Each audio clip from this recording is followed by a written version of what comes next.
Friday night, we told you about a Minnesota-bred son of Triple Crown winning horse American Pharoah, who was getting ready to make his first start at Canterbury Park this weekend.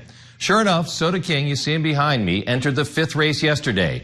I encourage you to watch number 2 making up ground when we get into the race.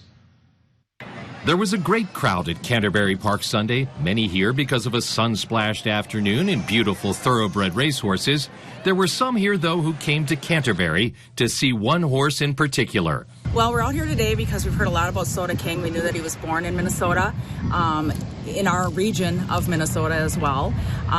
We are also huge racing fans, have been to Kentucky and have met American Pharoah.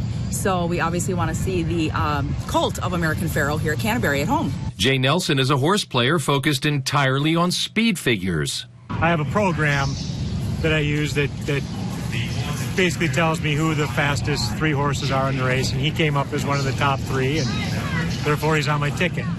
But those of us enthralled with the romance of the racetrack fell in love with the shiny, nearly black Sota King when he walked into the paddock before the race, his braided mane making him look as much like a show horse as a racehorse. Still, this was the Big Steed's first ever race. Some of his 12 Minnesota-bred competitors had raced before and knew how to handle the break from the gate.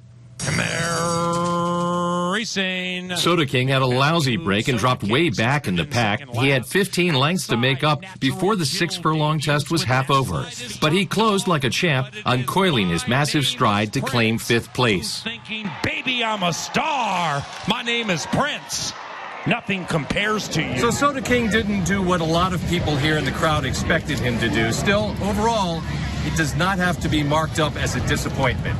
Far from it, owner Suzanne Hannafil was pleased by how many rear ends stayed in their seats to see Sota King run. Well, I think it got more people excited about racing at Canterbury in Minnesota. And one fellow was sitting next to us and said that he had horses earlier, and he stayed just to watch that horse race. Owner Paul Hannafil says no matter how talented his horse turns out to be, Sota King will keep coming back home to Canterbury.